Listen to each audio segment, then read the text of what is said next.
Let's go to page 351 and start with 561. Okay, this one's, what is the degree measure of an acute angle formed by the hands of a clock at 3:20? Okay, so you have a clock.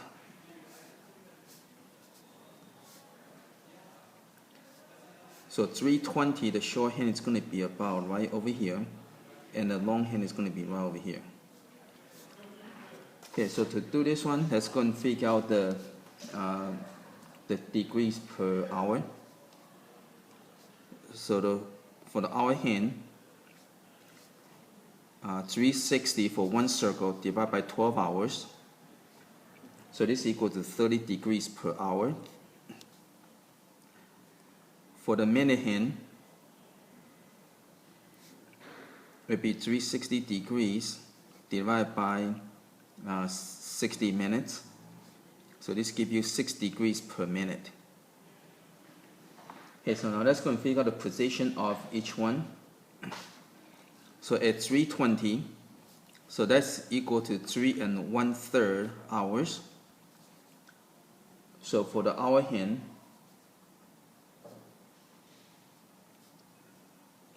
we're equal to 3 1/3 hour times the 30 degrees per hour, and this will equal to 100 degrees.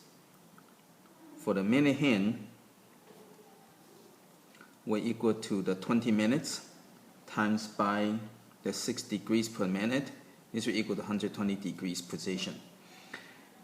So again, the hour hand is going to be at 100 degree position. The minute hand is going to be 120 degree position. So the angle between them would be equal to 20 degrees.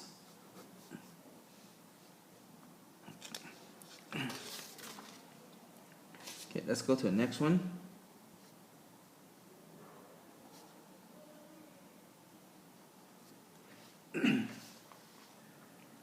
It says two identical jars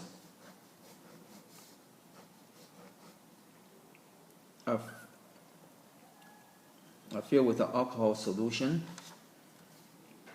And so I'm just going to kind of separate the two parts. Okay?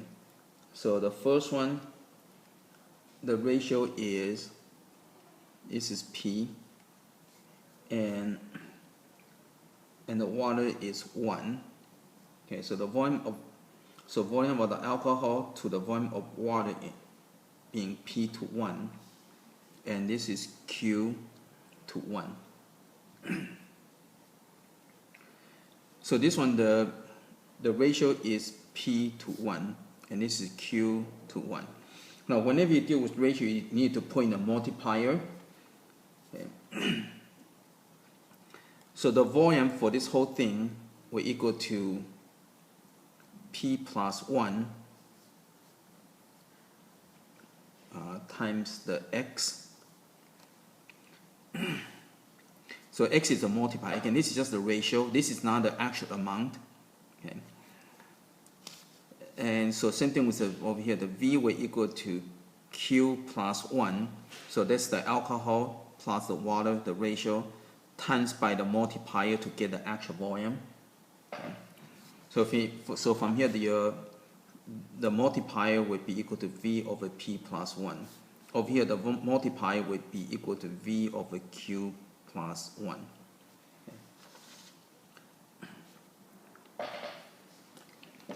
Okay. So the actual amount of alcohol in here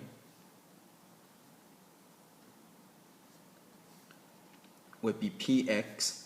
Again, P is the ratio times the multiplier to get the actual amount. So again, this is not the actual amount, this is just the ratio. So Px would be equal to the actual alcohol, and the water would be 1 times X, which is equal to, so P times X would be equal to PV over P plus 1. And 1 times X would be just V over P plus 1. Okay. And so do the same thing over here. For the alcohol would be Q times Y, so it'd be equal to QV over Q plus 1. And the water in here would be 1 times the multiplier, and so it'd be just V over Q plus 1. So the total, when you combine the two together, so the alcohol over water will equal to this plus this,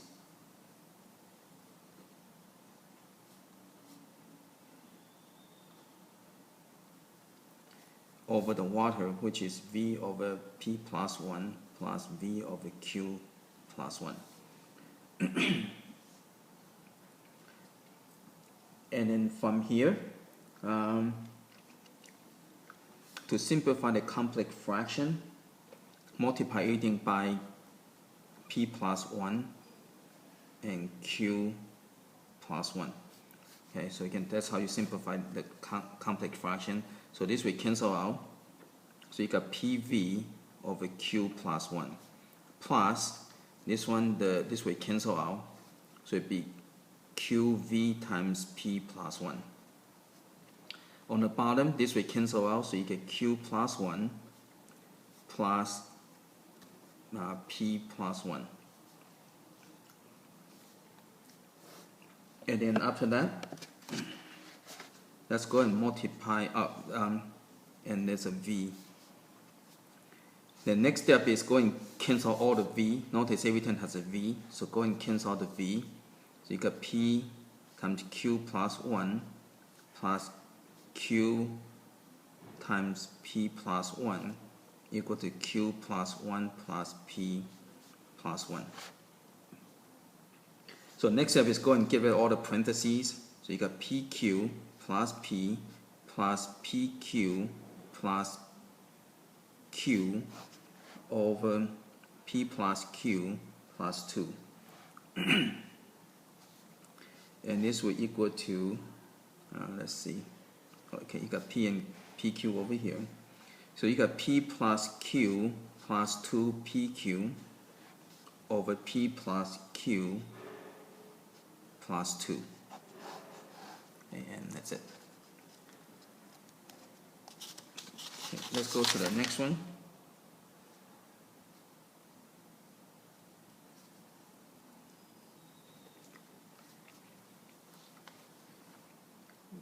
Okay, 563 says Bill and Ted are playing a most excellent game. They begin with 59 sticks.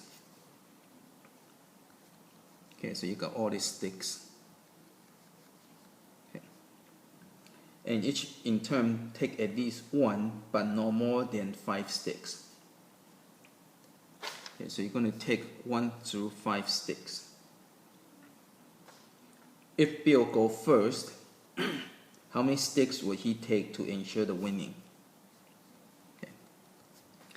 Okay, so Bill goes first. So you want to make sure that Ted get the last one.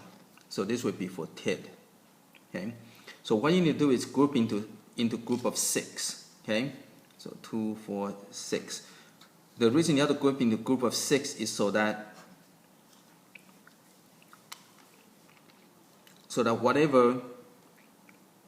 whatever Ted take, okay, then Bill will make up the 6. So let's say, so we're working backward. So to ensure that Ted get the last one, so before that, whatever takes, then Bill need to make up the 6. Okay. So let's say if Ted take 1, then Bill will take the 5. If Ted take 2, then Bill will take the 4. If Ted take 3, Bill will take the 3. If Ted take 4, Bill will take 2. Okay. And so that way keep going backward, keep going backward. Okay, so to ensure that Ted get the next one, so there are total of 59. So minus 1 will give you 58. So again, this minus this one, so you got 58 over here. And you want to subtract the multiple of 6. Okay, so the close one would be the 54. Okay, so 6 times 9. So you're going to get 6 sticks over here, 6 sticks over here. So you got 9 groups. So give you the 54. So they give you the 4. So that means Bill had to take the 4 sticks. Okay, so once Bill take the 4 sticks, then after that, all this will be group of 6. Okay, and so after that, whatever Ted take, Bill will take to make into group of 6. Okay, and so after that, then there will be 1 stick left for Ted, and therefore that's how you ensure winning. So that means Bill had to take the 4 to begin with. Okay, let's go to 564.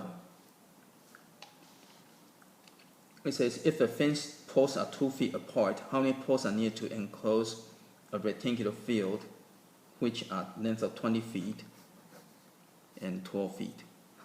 Okay, so the posts have to be 2 feet apart. So basically what you do is get the perimeter first.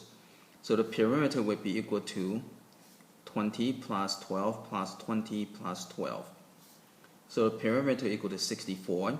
And the posts are 2 feet apart. Okay, so 64 divided by 2 will give you 32 posts.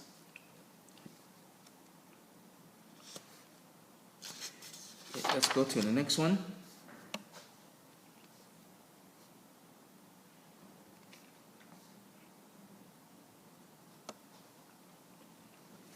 Okay, what is the first time between 4 o'clock and 5 o'clock and that the hour hand and the minute hand are exactly 10 degrees apart? Okay, so it's very similar to the one we did earlier.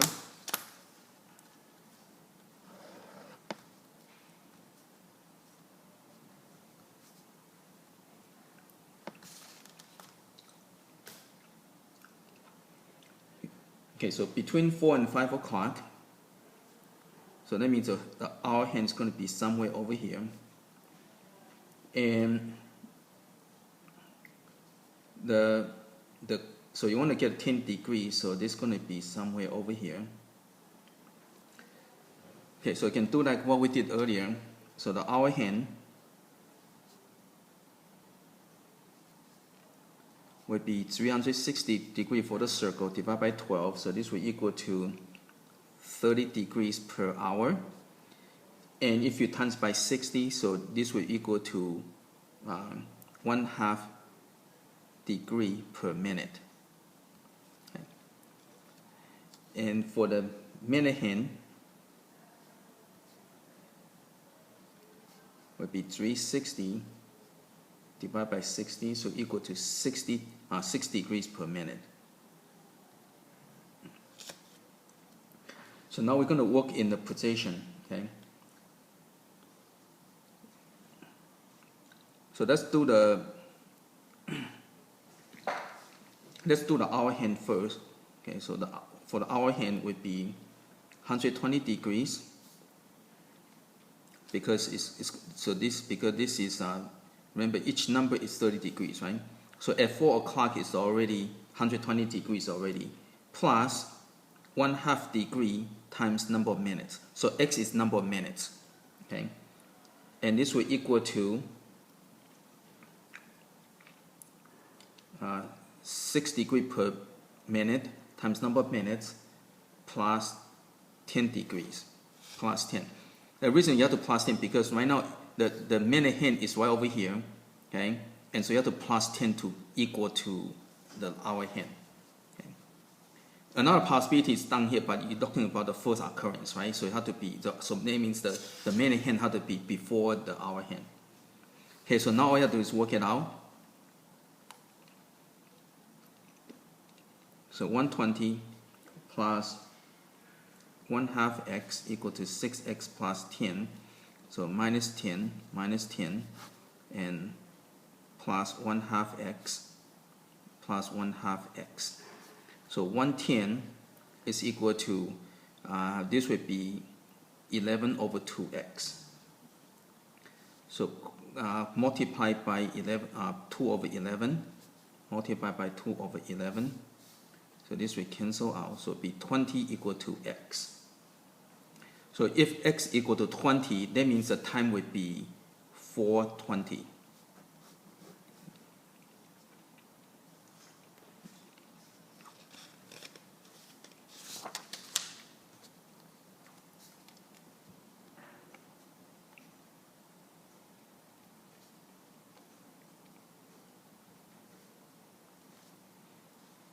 566. It says in a plane,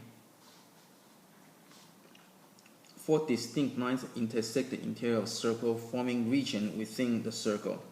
If M represents the maximum number of regions that can be formed and N represents the minimum numbers, find the M plus N.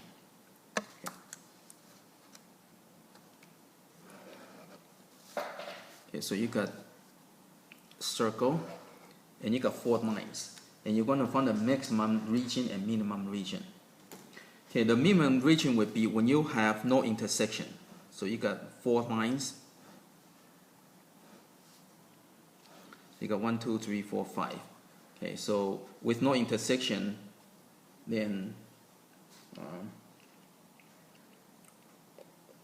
so n equal to 5. Now to find n, you want to get a maximum intersection. So that means every line will intersect the previous line. So one line, and you can kind of do this too. So you can kind of do it by the if you're not sure, you can do it by by pattern. So if you have 0 line, then you're going to get 1 region, right? If there's no line, you get 1 region. 1 line, you get 2 region. 2 lines, you get 4 regions, okay? And 3 lines, the maximum you're going to get 1, 2, 3, 4, 5, 6. Okay, 1, 2, 3, 4, 5, 6, 7. Okay. So you can see the progression, the pattern. So without even drawing the next one, okay, you're going to get plus 4, so it give you 11. Okay. Now, to draw that, you need to go and intersect all. So right now you got 3 lines already. So next one will intersect all 3 lines. So you can. So next line would be like right over here. Okay. So again, you can count. It's going to be 11 regions. Okay.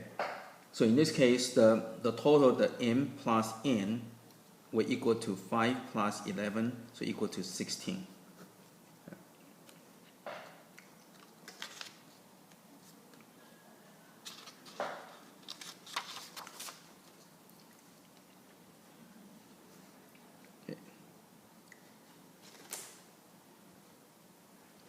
Let's go to the next one.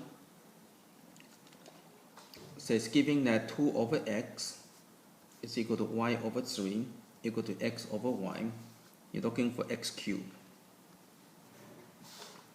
Okay, for this one I'm going to separate the equation first. So I got 2 over x equal to y over 3, and then I have y over 3 equal to x over y, and then I have this pair over here. So I got 2 over x equal to x over y.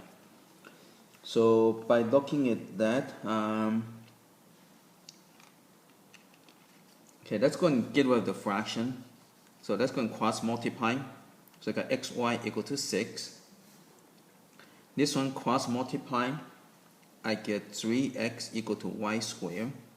This one when I cross multiply, I get x squared equal to 2y. And we're looking for x cubed.